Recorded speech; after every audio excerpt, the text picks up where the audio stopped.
Vinex. At the end of the 1980s, the population was still growing rapidly.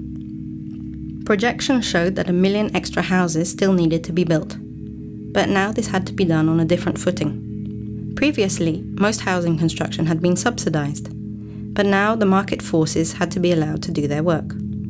In a supplement to the fourth policy document on spatial planning, the government set out in detail the locations where housing would be built in the next 10 years. Building would be done not by the government, but by property developers. At that moment, this decision was not entirely self-evident. The economic crisis of the mid-80s was still recent, and the economy had only just started to pick up.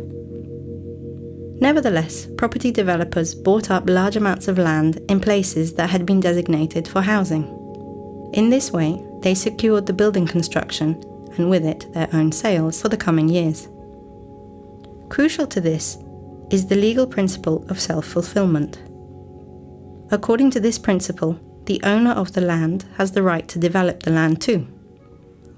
By buying up pieces of land in many building locations, property developers acquired a basis for negotiation in all of these locations.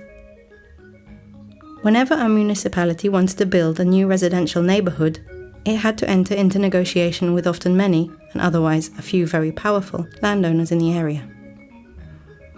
And these were no longer the farmers of old, but professional developers whose resourcefulness and understanding of legal loopholes easily outstripped that of the local authorities. Lengthy negotiations ensued, in which the municipality was not always the winner. The exclusive right of an owner to build on his property eliminated competition. While a free housing market was the original objective, in practice all that happened was an increase in competition for land. And the consequence was that the potential profit to be gained by building housing was quickly added to the value of the land. When agricultural land was redesignated for residential building, its value easily multiplied by 20 times. Not only the developers profited from this, but many speculators too. Not by building on it, but by quickly selling the land on at a profit.